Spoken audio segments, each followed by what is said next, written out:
It's been up and down, I mean, obviously, like you said, started coming in early.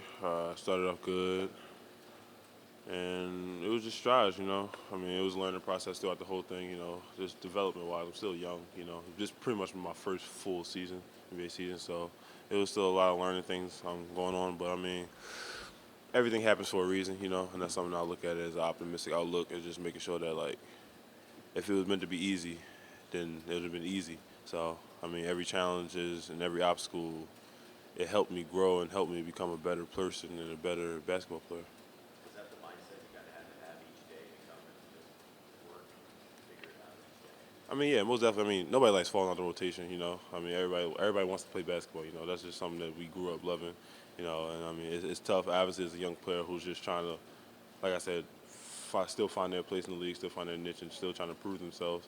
But like I said, everything happens for a reason. I mean, I take on challenges head on. I mean, it's not going to deter my work ethic. It's not going to deter my team aspect. I mean, I'm always been a team first person. No matter what happens to me, what happens to anybody else, I'm always give everybody the energy. And that's just something I highly. That's something I build myself on. Just making sure that I'm always giving a positive outlook and always giving positive energy to everybody else, and obviously it reciprocates. How do you think you grew mentally through it? And what's just Rick talked about that so much about your maturity and where you shared that with the person that you went through your first back then. Hmm. How do you think you grew through that? Oh yeah, I think it built me into a better person. I think it's gonna help me in the long run. I mean, obviously, I had a lot of expectations for myself and for the team on me coming into the season. Obviously after how I did when I got traded here, things didn't go the same way. I mean, I didn't shoot the ball as well. I wasn't as efficient as I was. But I mean, like I said, it was my first full season. Still learning, but I think it put a chip on my shoulder for the next season. To come back even better and prove the reason why I came back is to so I can help the team in many different ways, and I feel as though that's what's going to help make this a great summer for me. Do you at this point, would you at this point view yourself as a five? Or do you still kind of think of the four as something you want to play? How do you view yourself positionally? Is that different? Uh, I view myself as a 4-5. I mean, obviously, this is my first season trying to play the four. With a bigger sample size. It's a development. It's nobody was ever great at something you just started. It's going to take time. I knew it was going to take time. The front office, the coaches, they knew it was going to take time. So that's why it was a development process. I mean, obviously, it's a lot different than playing the five. You're out on the wing a lot more offensively and defensively, and I feel as though that, like I said, this summer is what's going to help me do that. Obviously with a developmental standpoint.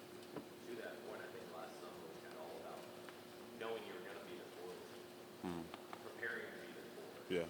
What are you preparing for next season? Just pretty much just trying to build on what I did last time. I mean, obviously, like you said, playing the four. Uh, I mean, it's tough. It's tough simulating the NBA game. You can't really get that in the summertime. I mean, obviously you can play pickup 5-on-5, 3-on-3, things like that, but nothing emulates the NBA game because it's a whole different level. Pretty much it's just this summer's just trying to watch a whole bunch of film and try to see what I did wrong and try to work on that and work on the kinks and figure out how I can be better. Or do you think you'll have spent more emphasis on the things that are more towards the five since that's what you do? I mean, I'm gonna be mixing in between both. I mean, obviously, I have a natural ability for the five because I always played the five, so I know how to play the five. That just comes instinctually. It's just more of being able to make reads better on as the four and being able to be in the right spot as the four, and that's something that I got to work on. Jalen Miles is putting emphasis on everyone doing better individually.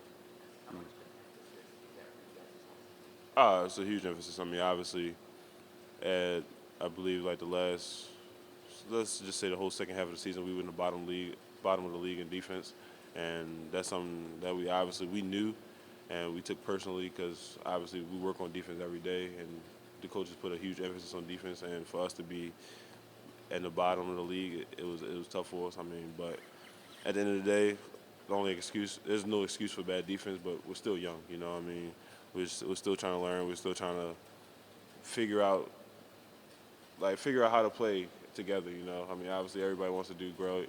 Everybody wants their personal things, but we got to figure out our team aspect at that point and just making sure that we're locking in on the defensive end. What do you think? Just keep going. What do you think was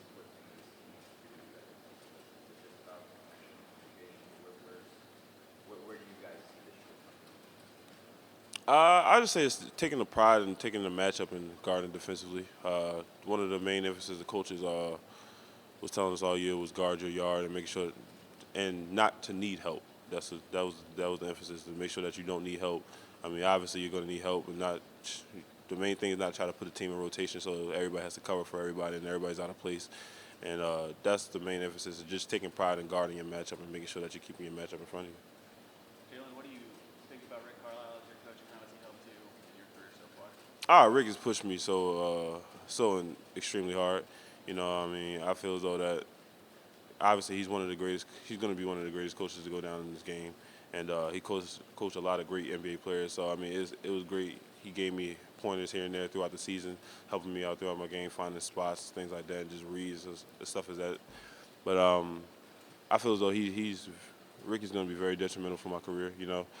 Just making sure that I'm taking everything he's saying in because obviously his success is proven. And nobody, yeah, I would be dumb not to listen. So I feel as though that Coach Carlisle, he's been very helpful for me in my development so far. He told us before the season he loves little teaching moments and stuff like that. In one-on-one situations with him, what is that like for you, and how do you kind of soak it all in when he's teaching you something, basically? It's been great. I mean, Coach Carlisle is a very genuine person. You know, every moment that we have is always a lesson behind it and always a reasoning for it. And pretty much every time he talks to me, it's something that I take to heart. I mean, uh, he just pushes. He wants to push me to be the best player that I can be. And he truly believes in me. He truly has faith in me, and that's something that not many coaches do in this league. And not to know that a coach that has faith in you and trust in you, it helps you and wants you to be a better person and better player.